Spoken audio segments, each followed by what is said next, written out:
Assalamualaikum warahmatullahi wabarakatuh. Salam SHMH Sinau Hukum Melek Hukum. Pemirsa SHMH sebangsa dan setanah air yang saya muliakan, yang saya banggakan.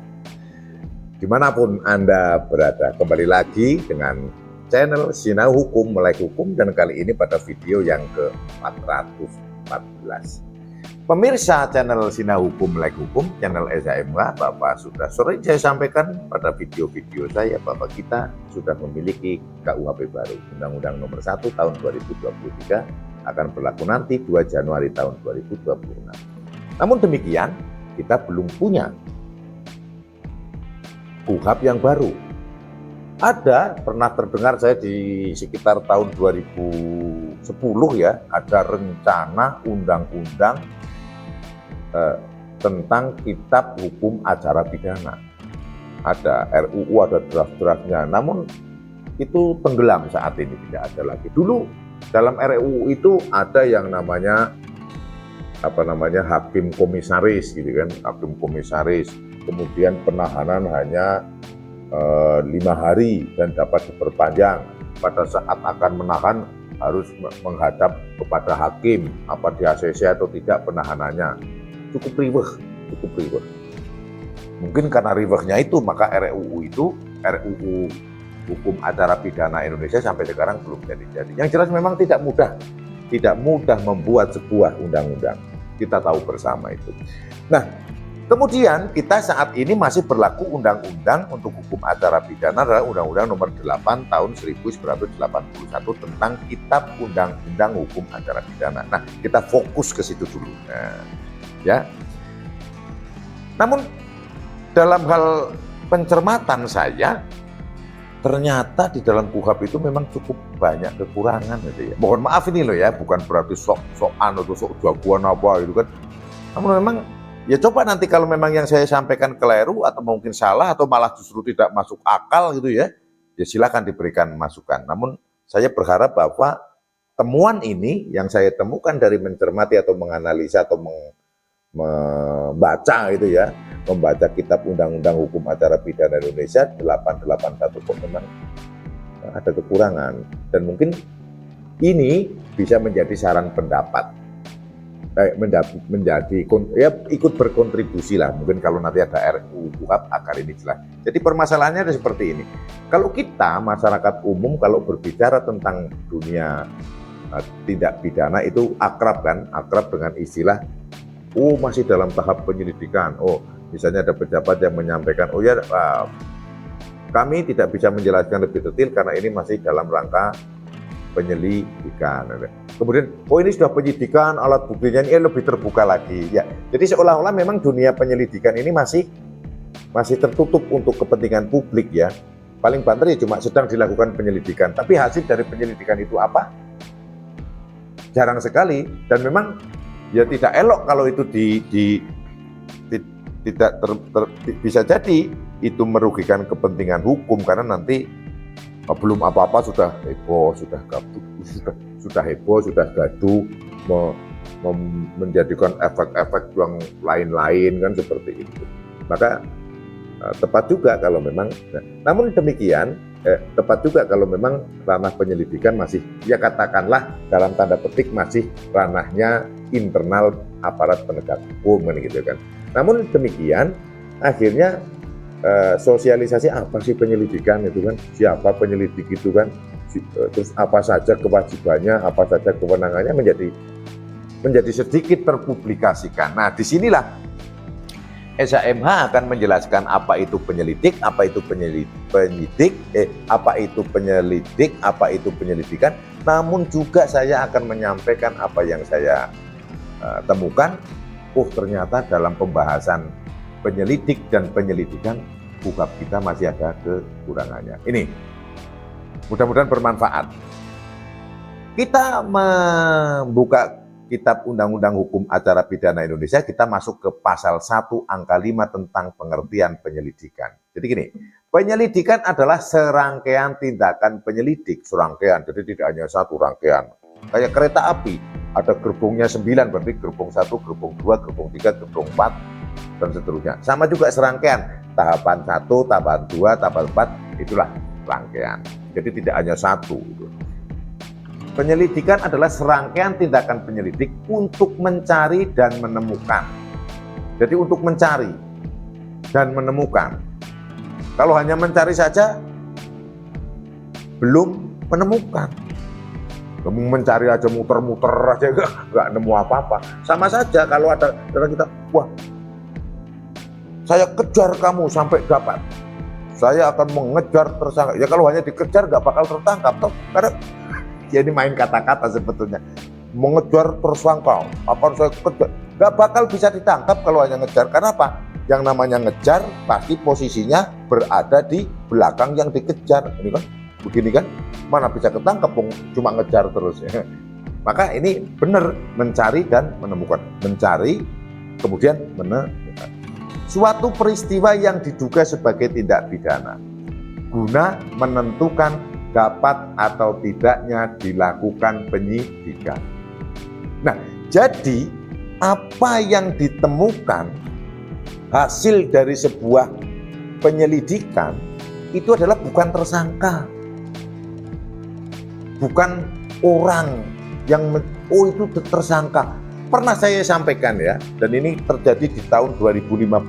Kalau untuk mengingat silahkan, itu ada 2 pejabat menyampaikan ini, kata-katanya gini, bahwa kami telah melakukan penyelidikan dan telah menemukan tersangkanya adalah bla bla bla. Nah, itu kasus heboh itu di 2012. Jadi penyelidikan itu hasilnya dari serangkaian tindakan itu adalah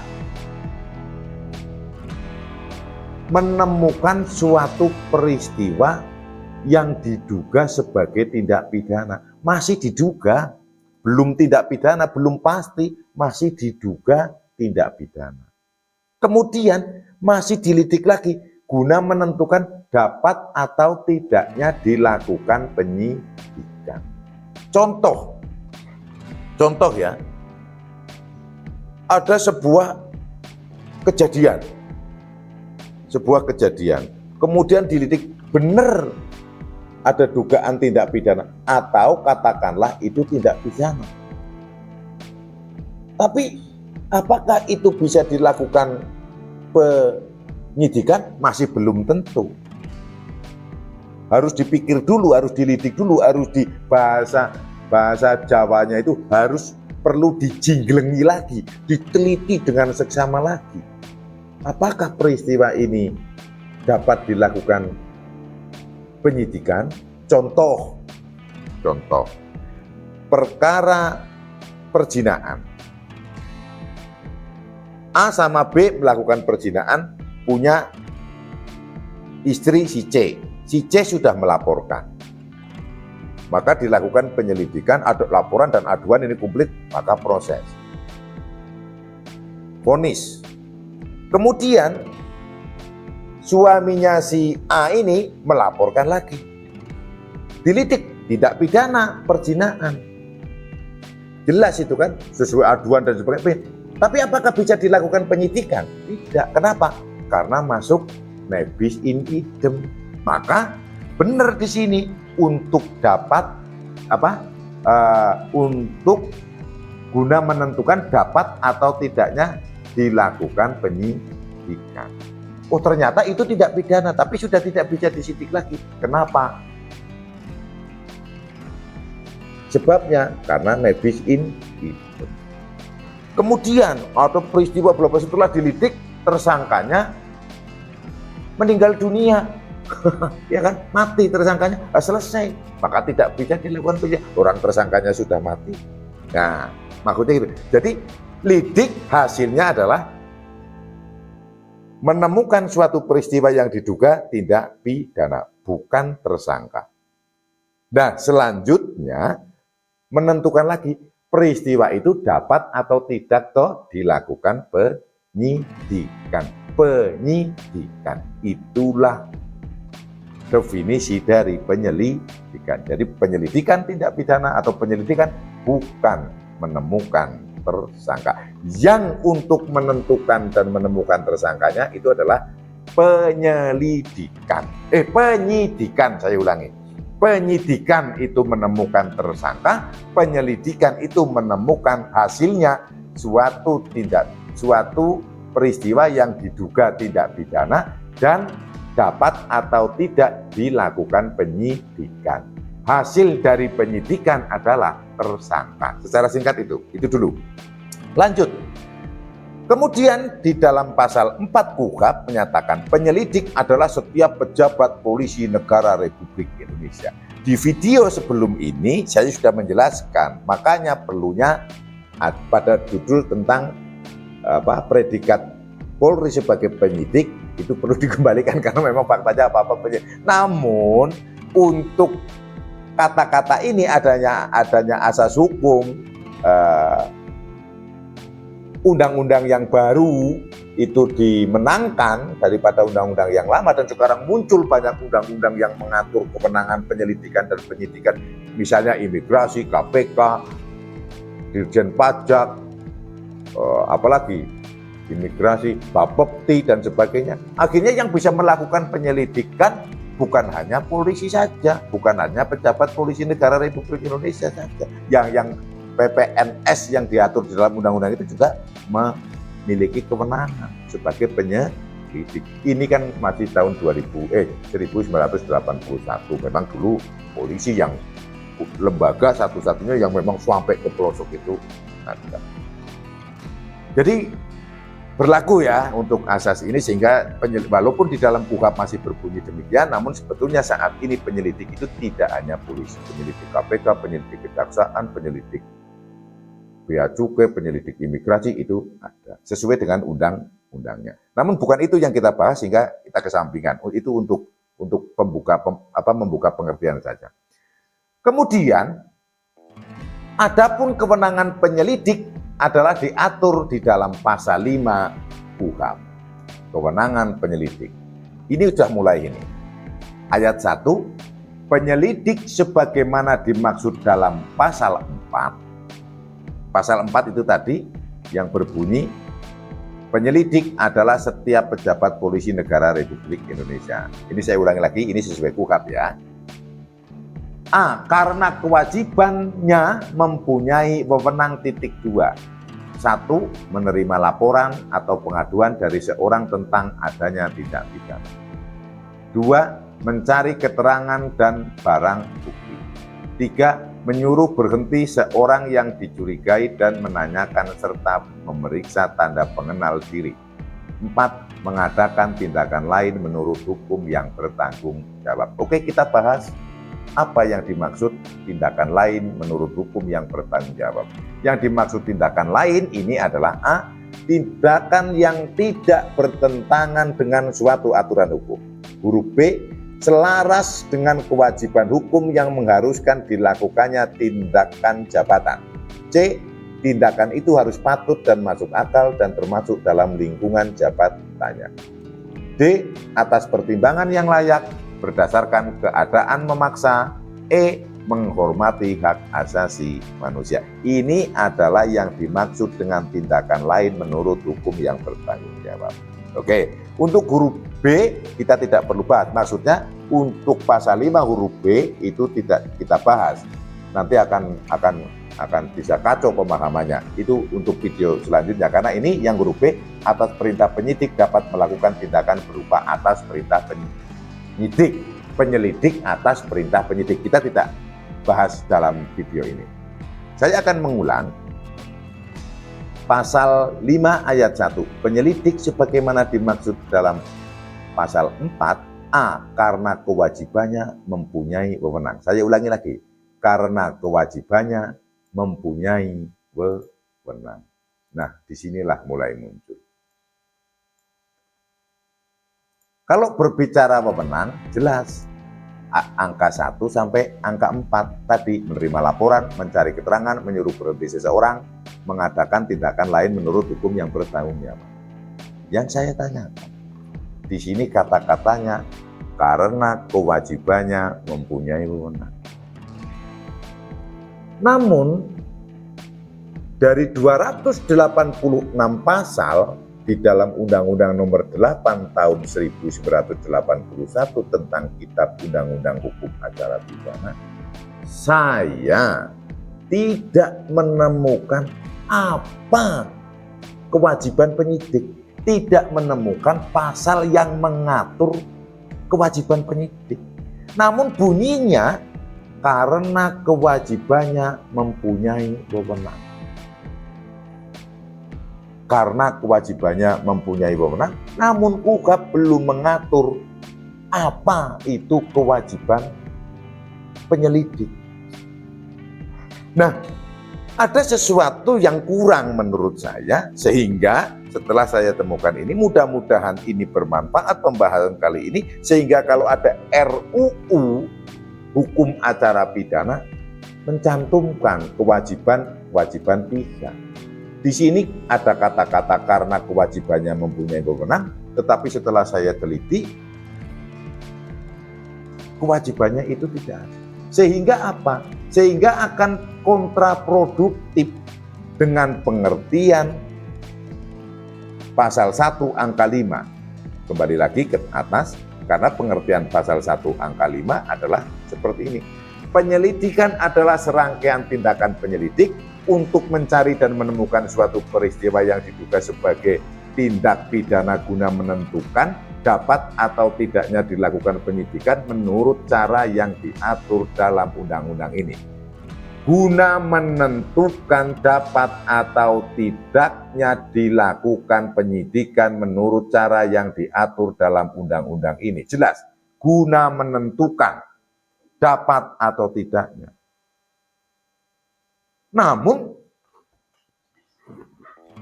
kewajibannya tidak ada.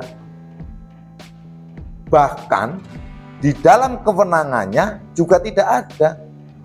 Yang sudah saya bacakan lagi, tidak ada toh penyelidik berwenang menentukan dapat atau tidaknya peristiwa dilakukan penyidikan. Nggak ada kewenangan itu. Padahal di dalam pengertiannya ada frasa kata guna menentukan dapat atau tidaknya dilakukan penyidikan. Namun, saya ulangi lagi, kewenangannya tidak disebutkan seperti itu. Definisi penyelidikan seperti itu, namun kewenangan penyelidik tidak ada.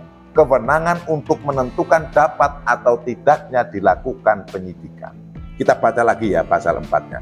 Penyelidik sebagaimana dimaksud dalam pasal 4 huruf A karena kewajibannya juga tidak ada diatur di dalam KUHP sampai saat ini. Mempunyai wewenang, ini mempunyai wewenang menerima laporan atau pengaduan dari seseorang tentang adanya tindak pidana, mencari keterangan dan barang bukti, menyuruh berhenti seseorang yang dicurigai dan menanyakan serta memeriksa tanda pengenal diri, mengadakan tindakan lain menurut hukum yang bertanggung jawab. Tidak ada kan kewenangan menentukan dapat atau tidaknya dilakukan penyidikan, nggak ada. Ya kan? Nah inilah. Jadi pertanyaannya gimana? Wah, berarti apa yang ditentukan oleh penyelidik saat ada suatu peristiwa kemudian dia menentukan dapat dinaikkan ke tahap penyidikan, itu menyalahi undang-undang. Ya gimana ini komentarnya kalau itu menyalahi undang-undang ya? Ya saya agak takut juga saya kalau ngomong itu menyalahi undang-undang kan. Namun silakan dicernai. Ini saya bukan dalam posisi yang akan menyalah-nyalahkan yang sudah berjalan, namun ke depannya agar RUU Hukum Acara Pidana adalah sehingga apa yang ada di definisi dituangkan dan diatur sebagai kewenangan, tidak seperti ini. Guna menentukan dapat atau tidaknya dilakukan penyidikan. Namun di KUHP, di Undang-Undang 8 tahun 1981 tidak ada kewenangan untuk menentukan suatu peristiwa tersebut dapat atau tidaknya dilakukan penyidikan. Ya kan? Menemukan suatu peristiwa yang diduga tindak pidana guna menentukan dapat atau tidaknya, nggak punya kewenangan. Belum diatur, kurang. Ya mudah-mudahan ke depan ini Ya kita sambil berkelakar juga lah, jangan sepaneng-sepaneng. Mudah-mudahan apa yang saya sampaikan pada video ini bisa menjadi perbaikan hukum kita, khususnya pada hukum acara pidana. Sehingga kewajiban penyelidik apa saja ada aturannya, sehingga nanti kalau tidak melaksanakan kewajiban, jelas. Oh itu tidak. Kemudian kamu penyelidik harus begini, mana kewajibannya juga nggak ada, berarti tidak menjalankan kewajiban juga nggak jelas juga itu kan.